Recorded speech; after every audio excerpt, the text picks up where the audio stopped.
Hey, this is C&D channel. I'm Chris. This is MMA for you. I'm going to be doing my prediction for UFC 156, which happens on February 2nd. As far as this card goes, it's pretty stacked, man. The main card is pretty awesome. You got names like Aldo coming back after a year layoff, Frankie Edgar, Rashad Evans, Nogueira, Lil Nog, Overeem, Bigfoot, Demian Maia, John Fitch, Joseph Benavidez, Ian McCall, all on the main card. Prelims look pretty good. Dunham, good fighter. He's fighting T-Bell. Tyron Woodley makes his UFC debut against Jay Haran. Good fight there. Bobby Green makes his UFC debut against Volkmann. Tough fight for him. Got the master of Thug Jitsu. And even the Facebook prelims got some 135-pound prospects. Chico Camus, Dustin Camara. I don't know much about him. No, he has good jiu-jitsu. Edwin Figueroa and Francisco Rivera, who's really good as well. So yeah, let's get started. Okay, the main event, we have Jose Scarface Aldo versus Frankie the Answer Edgar. Man, this fight is so tough to call, Frankie Edgar, he is coming off a 2-fight losing streak against Benson Henderson. I thought he beat him the second time, though. This guy moves a lot. He has really good footwork, but that actually plays into the wheelhouse of Jose Aldo, who likes to leg kick. You're moving laterally. Leg kicks are a good way to stop that movement, and it's hard for the person that's moving to check those kicks because he's constantly moving. However, his boxing and just general kickboxing is really good. I would actually argue that as far as just boxing goes, hands go, Frankie Edgar has the better hands than Jose Aldo. When he had everything else, and when he had the kicks, uppercuts, knees, elbows, it's a different story. Just pure hands, I feel that Edgar has the better hands. Cardio-wise, you got to give it to Edgar as well. He has strong wrestling, and he mixes his wrestling in, and he's tough and durable. He's a really game opponent. You just can't finish the guy. Jose Aldo, though, trains at Nova União, 14-fight win streak, UFC featherweight champion. Things that go against him, though, his cardio, really questionable. You saw in the Mark Hominick fight, that he wasn't doing that well in the last round. Even in the Kenny Florian fight, he's definitely the guy you see in the first round is definitely not the guy you see in the 5th round. But this guy's takedown defense is awesome. He is a Brazilian Jiu-Jitsu black belt. But it's mainly his stand-up that I'm really impressed about. One thing I really like about the guy, his defense is really good. This guy's really hard to hit clean. You see his hands are up. He's really defensively sound. His timing's really good. He throws good combinations as well. Edgar throws good combinations. You can't beat Aldo's. It's over and right, left to the body, and outside leg kick combo. That combo always hits its mark. I see it all the time, and it's beautiful, and he hits it all the time. Aldo's Muay Thai, man, it's really good. His leg kicks are really strong. You can tell that to Faber. You can tell that to anyone. His knees, tell that to Mendes, are really strong as well. As far as the guy who has the more proven power, Jose Aldo definitely has the more proven power. Like I said, I am concerned that the last time he fought was last year in January 2012 against Chad Mendes. So that's a big concern. But I am going to go with Jose Aldo doing this one. If it goes to decision, though, that's where I get worried. That's where I think Frankie Edgar could win it. If Jose Aldo doesn't get the KO or TKO, I am very worried. There's a chance that Aldo could take the first 3 rounds. Edgar is a slow starter, too. I can definitely see him lose the first round.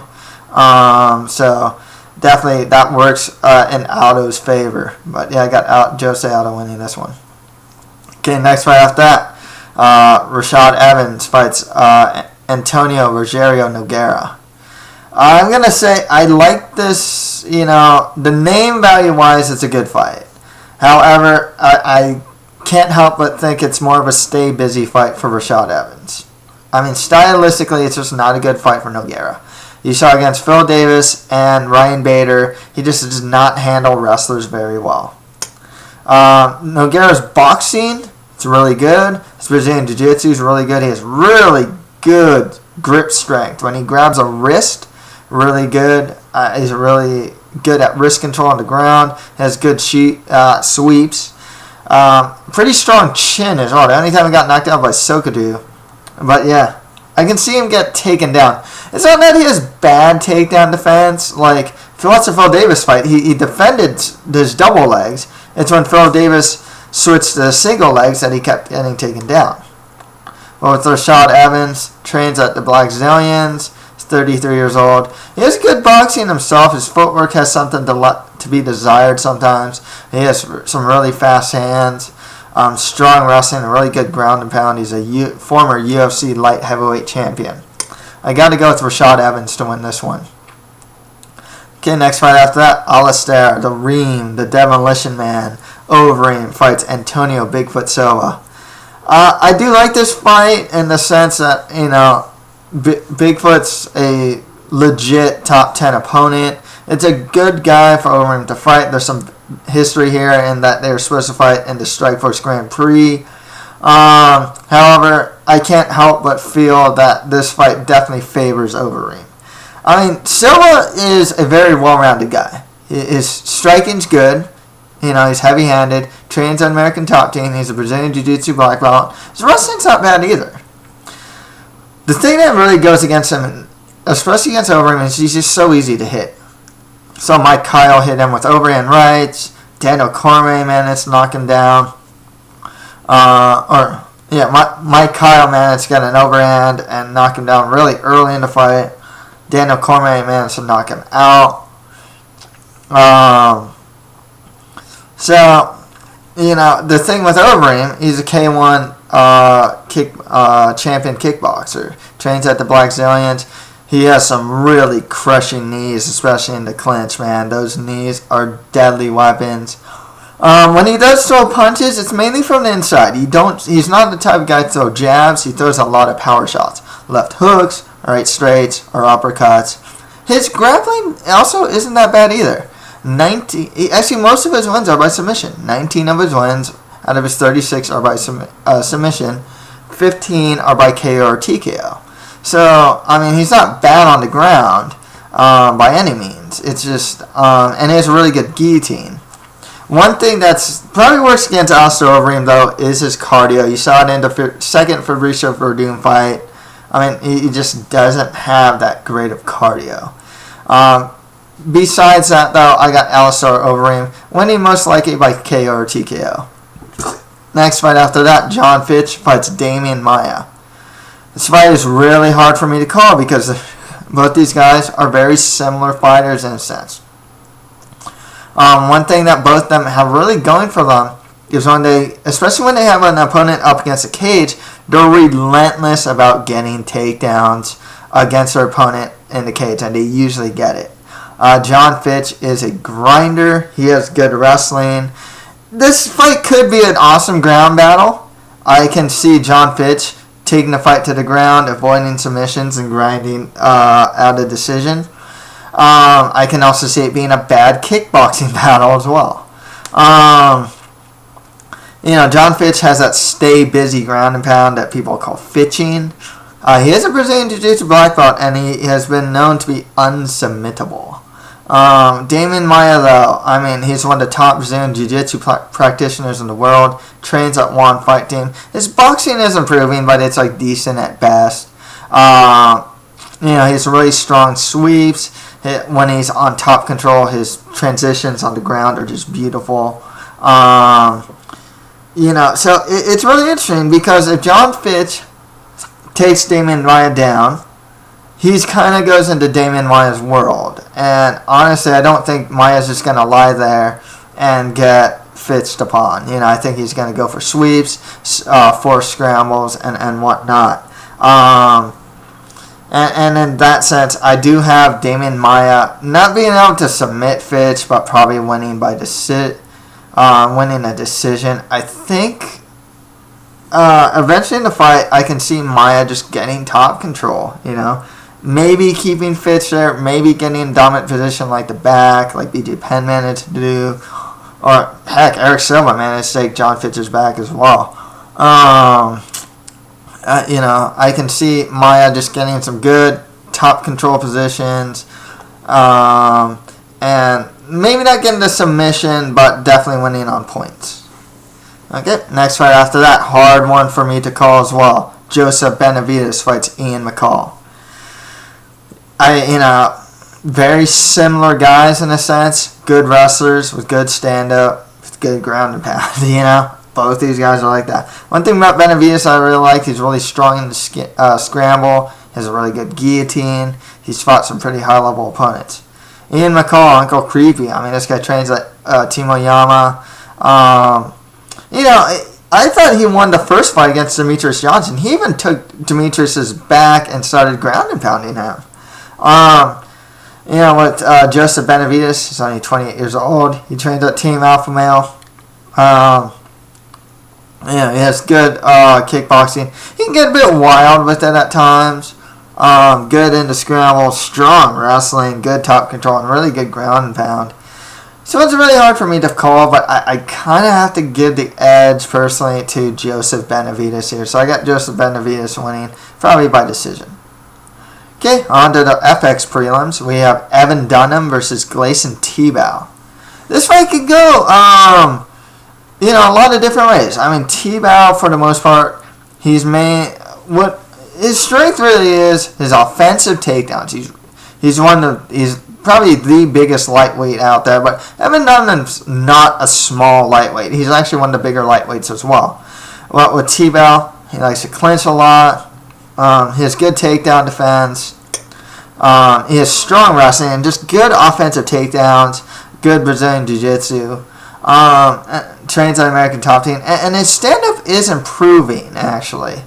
However, with Evan Dunham, he trains at Extreme Couture. He's 31. He has good kickboxing, but his defense suffers bad. You always see him get into bloodbaths, whether it's against Sean Shirk, TJ Grant. That was just a really fun fight, but as Evan Dunham getting on the wrong end of that. Even the Nick Lentz fight, it was just his defense really suffers because he has such a go-for-broke style. But his Brazilian Jiu-Jitsu is really good. He's good off his back. He has good scrambles. And he's a good wrestler himself. Dunham, he's also really durable and has a good chin. It took a while for Melvin Gillard to stop him.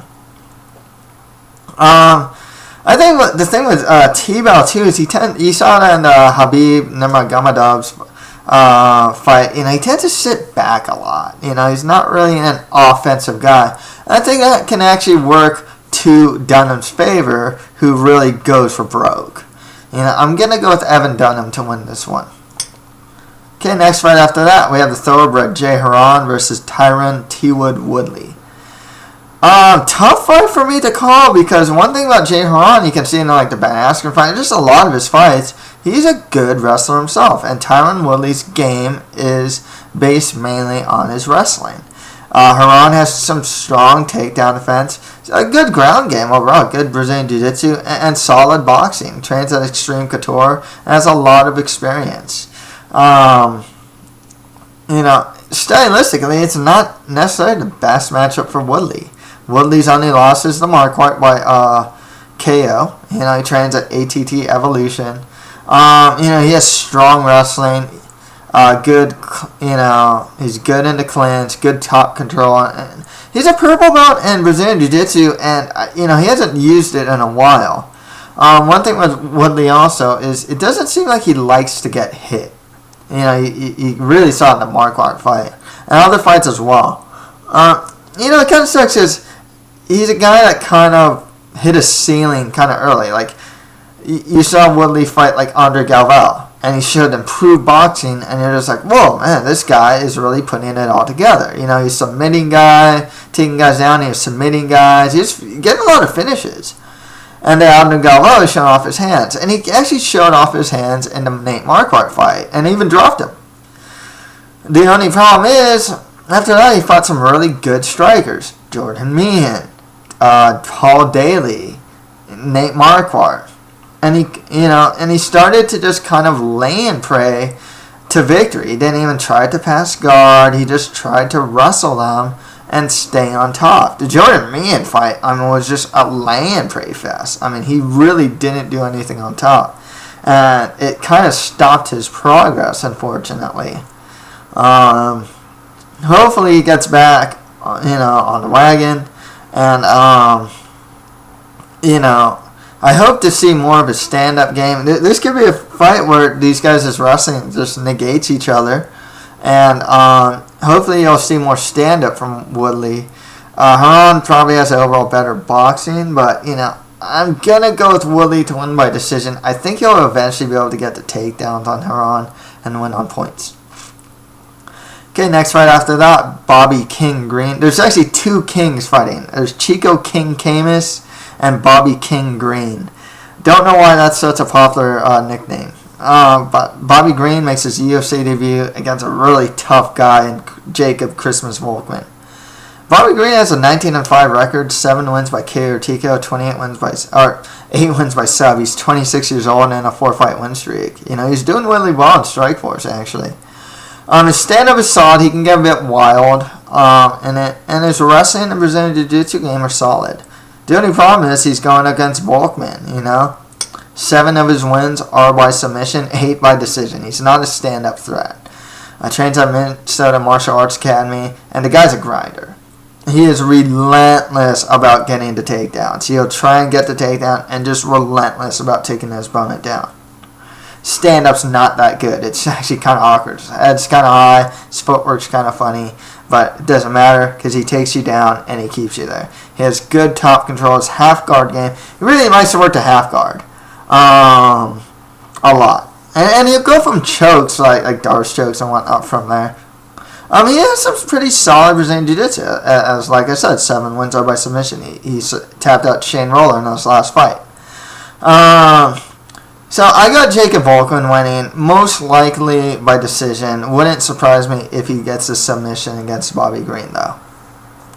And the final fight of the FX prelims has the master of Thug Jitsu, Eve Edwards versus Isaac Valley Flag.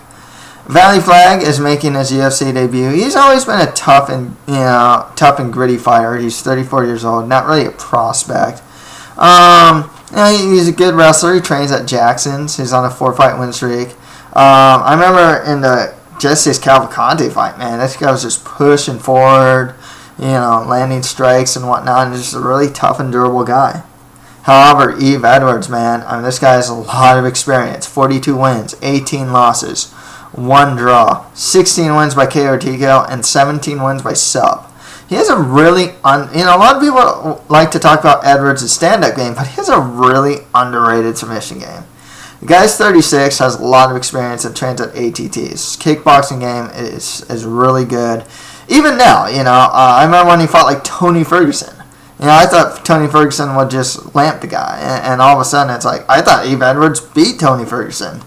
And then you got to see his counter-striking game. He has really good counter-striking, but you really got to see him play when he knocked out Jeremy Stevens.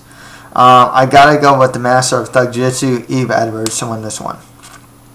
Okay, on to the Facebook prelims. We have Chico King Camus versus Dustin Kimura. Dustin Kimura makes his UFC debut. He's 9-0 undefeated. 2 of his wins are by KO or TKO, and 6 wins are by sub. He does have some pretty solid Brazilian Jiu-Jitsu. And he trains at Gracie Technics in Hawaii with none other than Max Holloway. Chico Camus, 12-3 record, 4 wins by KO or TKO, 3 wins by sub. He's 28, and he's on a 4-fight win streak. He trains at Rufus Sports. He has some pretty solid stand-up, and I liked what I saw from him against Dustin Pegg. He showed really good submission defense and some good Brazilian Jiu-Jitsu offense as well. I was impressed with Chico Camus, actually, in his last fight, and I think he's going to win this one probably by, like, a decision. And finally, Edwin Figueroa fights Francisco Rivera. With Edwin Figueroa, I don't think he beat Alex Caceres in his last fight, but he is on a 2-fight win streak. He does have some good kickboxing, even dropped Caceres with a head kick, but his grappling's kind of weak. He was giving up his back a lot against Caceres. With Francisco Rivera, I really like this guy's boxing game, man. This guy, especially in the Roland Delorme fight. I mean, it's like he'd get in, throw a combination, and get out before the guy can counter. He's always just far away enough so he doesn't get hit. And he's been making some strides in his grappling game as well. And I got to go with Francisco Rivera to win this one. Don't know if he's going to knock out a guy like Figueroa. He's a pretty tough guy. But if he does win, it's either by knockout or by decision. Okay, now for my recap, I got on the main card, I got Jose Aldo beating Frankie Edgar. I have Rashad Evans beating Antonio Rogerio Nogueira. I got Alistair Overeem beating Bigfoot Silva. I have Demian Maia beating John Fitch. And I got Joseph Benavidez beating Ian McCall. And on the FX prelims, I have Evan Dunham beating Gleason Tebow. I got Tyron Woodley beating Jay Haran. I got Jacob Volkmann beating Bobby Green. And I got the Master of Thug Jitsu, Eve Edwards beating Isaac Valley Flag. And on the Facebook prelims, got Chico Camus beating Dustin Camara and Francisco Rivera beating Edwin Figueroa. So that's pretty much it for my predictions for UFC 156, which happens on February 2nd. If you have any comments, just leave them below. That's it for MMA for You. Thank you guys very much.